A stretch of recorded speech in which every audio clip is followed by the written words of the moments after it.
Mag-unboxing po tayo guys nitong air humidifier na binili ko po sa SM para po dito sa shop. So ito po yung itsura niya sa labas. So tignan po natin kung same po siya ng nasa picture yung nasa loob po ng box. So ito naman po yung oil scents na in-order ko po sa Lazada. So tignan na po natin guys. Mag-unboxing na tayo. So ayan, buksan po natin. Ayan po siya guys. So meron din pong booklet na maliit. So, tignan natin. Ayan. So, makikita nyo po guys, kung ano po yung nasa picture. Ayan. Ayan po guys. Bali-baliktad na. So, ito po yung laman niya sa loob. So, parehas na parehas po talaga guys. So, what you see is what you get po sa picture sa labas ng box. So, ayan po guys. Nag-order din po ako sa Lazada ng scents niya. Para po ilagay po dyan sa air humidifier na yan. So, ayan, mag-unboxing din po tayo. Buksan po natin yung laman po ng in-order ko kung talagang same din po ng in-order ko po yung sa personal po na oil scents. So, ayan guys.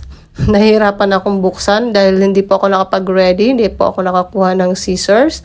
So, ayan guys, tignan natin.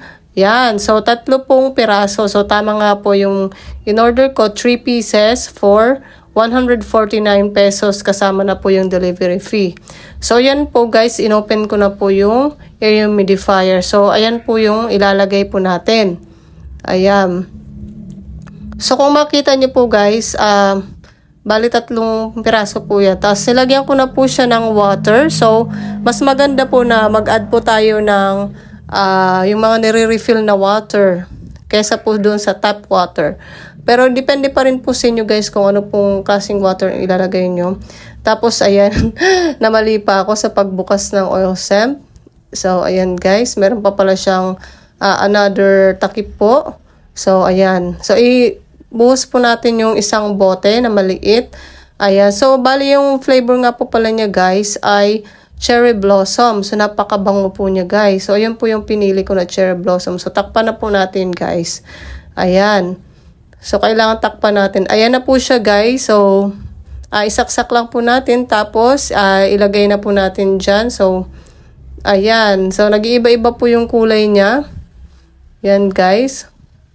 Tapos, ayan, iba-iba po yung kulay niya, guys. Ayan. So, nabigla po ako nung first time ko po siya na ikabit po para humandar. Ayan guys. So, mabilis po yung pag-ikot po niya.